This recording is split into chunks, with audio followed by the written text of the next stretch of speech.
Hello guys, welcome to my YouTube channel education NET aspirant. हम लोग education NET aspirant नाम से एक व्हाट्सएप चैनल स्टार्ट किया है। आप लोग फॉलो कर सकते हैं। इसमें जितना भी क्लास हो रहा है सबका पीडीएफ मिल जाएगा। एंड अभी तक अगर हमारा YouTube channel education NET aspirant subscribe नहीं किया तो सब्सक्राइब कर लीजिए एंड बेल आइकन को भी दबा लीजिए, क्योंकि जब भी हम वीडियो अपलोड करें तो आप लोगों को नोटिफिकेशन मिल जाए। एंड आज हम लोग डिस्कस करेंगे multiple intelligence theory by Gardner. Howard Gardner के द्वारा जो मल्टीपल इंटेलिजेंस का थ्योरी दिया हुआ है, इसके बारे में आज हम लोग डिस्कस करेंगे। एट फर्स्ट देख लेते हैं हावर्ड गार्डनर कौन था। Howard Gardner an American psychologist. Howard Gardner एक अमेरिकन साइकोलॉजिस्ट थे। वो हार्वर्ड यूनिवर्सिटी में पढ़ाते थे। Has propounded a unique theory of intelligence called the theory of multiple intelligence। जो मल्टीपल इंटेलिजेंस है वो हार्वर्ड गार्डनर के द्वारा दिया गया था एंड ये एक इंटेलिजेंस का यूनिक थ्योरी है। हार्वर्ड गार्डनर के द्वारा 1983 में जो उसका एक बुक आया था, frame of minds theory of multiple intelligence. इस बुक में मल्टीपल इंटेलिजेंस का थ्योरी के बारे में बोला है और मल्टीपल इंटेलिजेंस का जो थ्योरी है वो इसी बुक में दिया था। If a person possesses one type of intelligence, it does not necessarily indicate being high or low on other type of intelligence। Howard Gardner ने ये बिलीव करता है कि अगर किसी एक के पास कोई एक टाइप का इंटेलिजेंस है, इसका मतलब वो नहीं कि दूसरा कोई इंटेलिजेंस उसके पास नहीं हो सकता।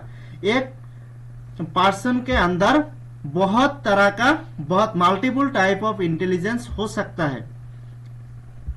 Multiple intelligence is a combination of distinct type of intelligence and each of this intelligence are independent of each other.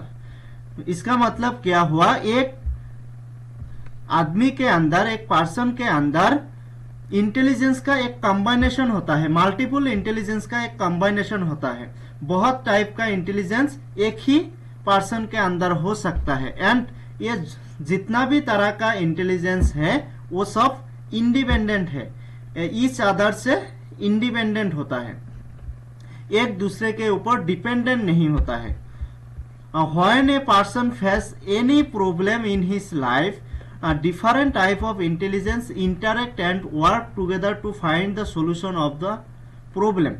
अगर कोई पर्सन उसका लाइफ में कोई भी प्रॉब्लम आता है उसके सामने, तो दो चार टाइप का, डिफरेंट टाइप का इंटेलिजेंस एक साथ इंटरेक्ट करके वो प्रॉब्लम सॉल्व करता है।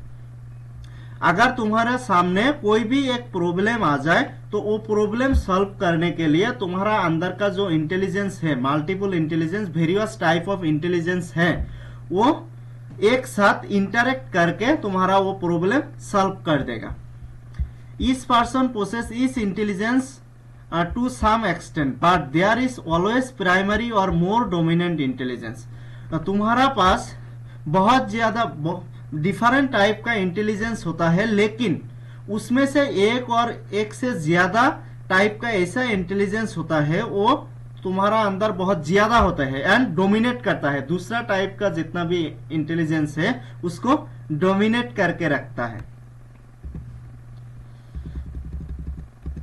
उसके बाद देखो मल्टीपल इंटेलिजेंस का डेफिनेशन दिया हुआ है।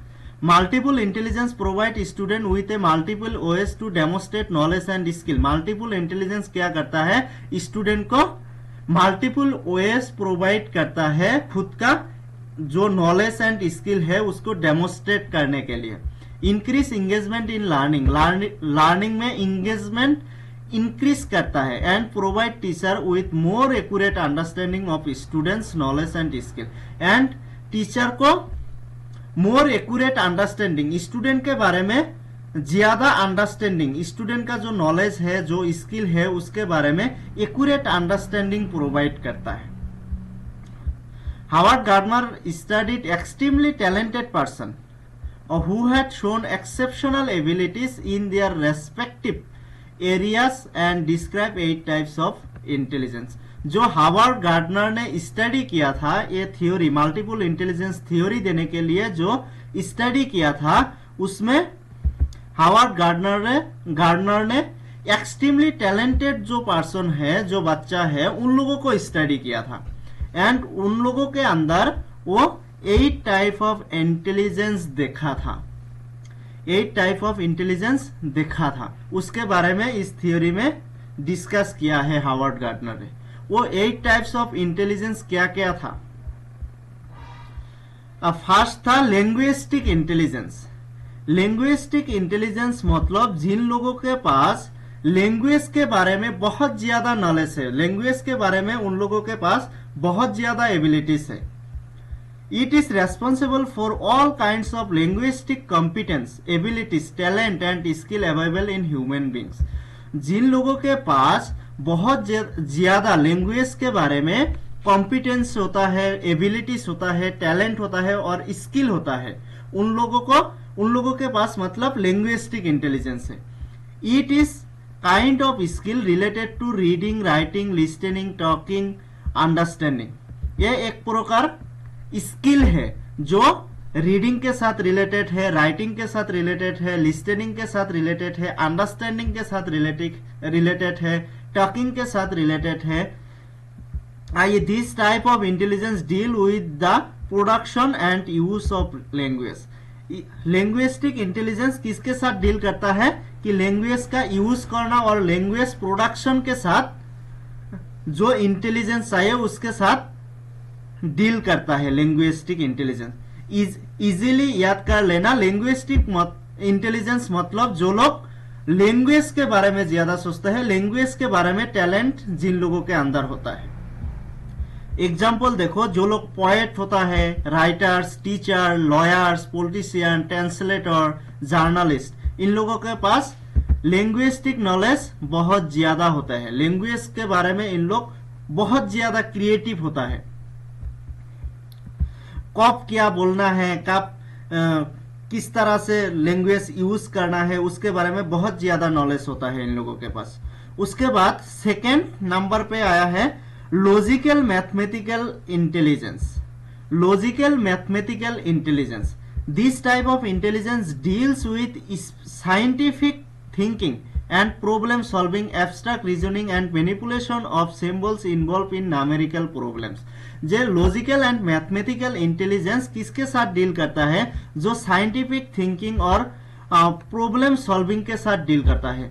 जिन लोगों के पास लॉजिकल मैथमेटिकल इंटेलिजेंस बहुत ज्यादा होते हैं, उन लोग ज्यादातर साइंटिफिकली थिंकिंग कर सकता है। कोई भी प्रॉब्लम आ जाए वो लोग इजीली सॉल्व कर सकता है। वो लोग एब्स्ट्रैक्ट थिंकिंग कर सकता है, एब्स्ट्रैक्ट रीजनिंग के बारे में सोच सकता है। एंड जो सिंबल है, न्यूमेरिकल सिंबल है और न्यूमेरिकल प्रॉब्लम है, उनको अच्छे तरह से मैनिपुलेट कर सकता है। They can think logically and critically. जिन लोगों के पास लॉजिकल मैथमेटिकल इंटेलिजेंस बहुत ज्यादा है, वो लोग लॉजिकली एंड क्रिटिकली ज्यादातर थिंकिंग करता है। जैसे एग्जांपल देखो, scientist, mathematician, engineer, computer programmers, ये सब लोग रिसर्चर्स, ये सब लोग क्या होता है, अकाउंटेंट्स, ये सब लोग के अंदर लॉजिकल मैथमेटिकल इंटेलिजेंस बहुत ज्यादा होता है। इसलिए साइंटिस्ट कोई भी साइंटिफिक थिंकिंग कर सकता है, मैथमेटिकल कैलकुलेशन इजीली कर सकता है। उसके बाद थर्ड नंबर पर spatial intelligence. Spatial intelligence, spatial intelligence जो विजुअलाइजेशन के साथ, इमेज विजुअलाइजेशन के साथ डील करता है। This type of intelligence deals with forming visual image and visual pattern. कोई भी मैप देख के, कोई भी पिक्चर देख के जो क्रिएटिवली सोच सकता है, पिक्चर देख के इजीली समझ सकता है, उन लोगों के अंदर स्पेशियल इंटेलिजेंस बहुत ज्यादा है। They can easily represent the spatial world in their mind. उन लोगों के अंदर एक स्पेशियल वर्ल्ड को इजीली कैप्चर कर सकता है। उन लोगों का माइंड विजुअलाइजेशन बहुत शार्प होता है। जैसे देखो, पेंटर, पायलट एक मैप देख के वो कुछ भी समझ सकता है, कहां से जाना है, किधर जाना है, सब कुछ समझ सकता है। Sculptor, architecture, sellers, interior, decorator, surgeon, ये सब लोगों का स्पेशल इंटेलिजेंस बहुत ज्यादा होता है। इन लोग कोई भी इमेज देख के, कोई भी पिक्चर देख के इजीली विजुअलाइजेशन कर सकता है, सोच सकता है पिक्चर में क्या बोला है। उसके बाद number 4 musical intelligence. Musical intelligence deal करता है जो म्यूजिक के बारे में बहुत ज्यादा जो लोग इंटेलिजेंट होता है, म्यूजिक, उन लोगों को म्यूजिक इजीली समझ में आता है। It is concern with the abilities, talent and skill partitioning of field of music. Music के फील्ड का जो इंटेलिजेंस है इन लोगों के अंदर बहुत ज्यादा होता है। It may be well demonstrate through one's ability to produce and appreciate rhythm, pitch, texture, timbre and appreciation of the forms of musical expressiveness। जो म्यूजिक का रिदम होता है, पिच होता है, ये सब के बारे में उन लोगों का अंदर बहुत ज्यादा नॉलेज है, स्किल है, एबिलिटीज है। वो लोग म्यूजिक को इजीली एक्सप्रेस कर सकता है, एक्सप्रेसिव फॉर्म में ला सकता है। जैसे एग्जांपल सिंगर, म्यूजिशियन, कंपोजर, ये सब लोगों के अंदर म्यूजिकल इंटेलिजेंस बहुत ज्यादा होता है। ये लोग म्यूजिक अच्छे से समझ सकता है। उसके बाद number 5 bodily kinaesthetic intelligence. Bodily kinaesthetic intelligence जिन लोगों के पास ज्यादा है उन लोगों का बॉडी मूवमेंट बहुत अच्छे से कर सकता है, बहुत अच्छे से बॉडी मूवमेंट करने का एबिलिटीज, टैलेंट उन लोगों के अंदर होता है। It concern with set of abilities, talent and skill involved in using one's body or its various part to perform skillful and purposeful movement flexibly and creatively। उन लोगों का बॉडी पार्ट्स को फ्लेक्सिबली एंड क्रिएटिवली मूवमेंट कर सकता है।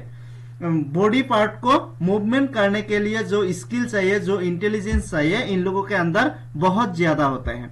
Example देखो, athletes जो होता है, जो लोग स्पोर्ट्स पर्सन होता है, एथलेट्स होता है, उन लोगों के अंदर बॉडी बहुत easily flexibly and creatively movement कर सकता है। Dancer, actor, craft maker, surgeons, ये सब बॉडी इजीली मूवमेंट कर सकता है, क्रिएटिवली मूवमेंट कर सकता है। एंड बॉडी मूवमेंट करने का intelligence and ability, talent in लोगों के अंदर बहुत ज्यादा होता है।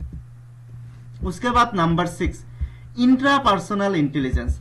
इंट्रापर्सनल इंटेलिजेंस मतलब ये डील करता है खुद ओन फीलिंग्स के साथ, ओन फीलिंग्स, मोटिवेशन के साथ। जिन लोगों के अंदर इंट्रापर्सनल इंटेलिजेंस बहुत ज्यादा है उन लोग खुद को बहुत अच्छा से अंडरस्टैंड कर सकता है, खुद के बारे में बहुत अच्छे से पता चलता है उन लोगों को। It is an awareness of one's feeling, motivation and motives and desire. जो खुद का फीलिंग्स है, खुद का मोटिव्स है, खुद का डिजायर है, उसके बारे में अवेयर रहना। It deals with knowledge of one's internal strength. खुद का इंटरनल स्ट्रेंथ एंड वीकनेस के बारे में पता चलता है एंड यूजिंग दैट नॉलेज।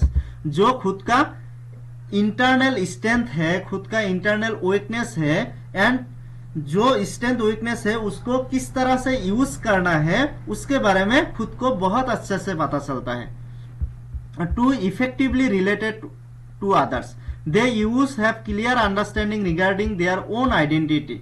जिन लोगों के पास इंट्रापर्सनल इंटेलिजेंस ज्यादा होते हैं उन लोग खुद के आइडेंटिटी के बारे में बहुत अच्छे से पता चलता है, ह्यूमन एग्जिस्टेंस के बारे में पता चलता है, लाइफ का जो क्या मीनिंग है उसके बारे में उन लोगों को अच्छे से पता है।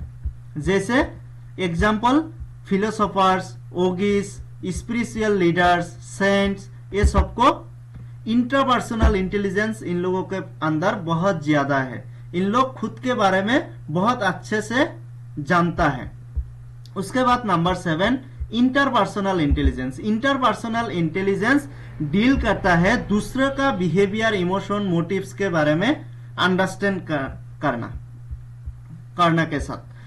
जो इंटरपर्सनल इंटेलिजेंस होता है, it consist of the abilities to understand others people behaviour, emotion, motives and can form comfortable relation with everyone. जिन लोगों के पास इंटरपर्सनल इंटेलिजेंस बहुत ज्यादा होता है उन लोग दूसरे के साथ एक अच्छा कंफर्टेबल रिलेशनशिप बना सकता है। उन लोग दूसरे लोगों को इमोशन के बारे में, दूसरे लोगों का मोटिव्स के बारे में, बिहेवियर के बारे में बहुत अच्छे से पता चलता है। जैसे politician, leaders, counsellor, social worker, teacher, ये लोग दूसरे लोगों को अच्छे से समझ सकता है। देखो, इंट्रापर्सनल खुद के बारे में पता चलना एंड इंटरपर्सनल दूसरे के बारे में पता चलना। उसके बाद number 8, naturalist intelligence. Naturalist intelligence nature के साथ डील करता है। It deals with the sensitivity to the features of the natural world. Natural world के साथ डील करता है। नेचुरल वर्ल्ड के बारे में सेंसिटिविटी इन लोगों को अंदर बहुत ज्यादा होता है।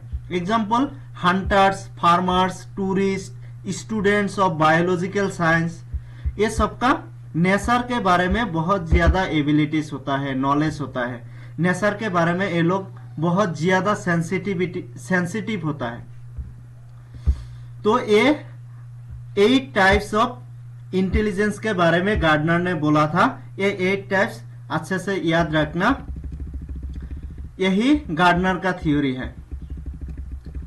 8 types: linguistic intelligence, logical mathematical intelligence, spatial intelligence, musical intelligence, bodily kinaesthetic intelligence, intrapersonal intelligence, interpersonal intelligence, naturalist intelligence, ये याद रखना। एंड अभी तक अगर हमारा चैनल को सब्सक्राइब नहीं किया तो चैनल को सब्सक्राइब कीजिए। एंड जो लोग यूजीसी, नेट, स्लेट एंड कोई भी कॉम्पिटिटिव एग्जाम के लिए प्रिपरेशन ले रहा है, उन लोगों के साथ हमारा चैनल का और ये वीडियो को शेयर कर सकते हैं। Thank you.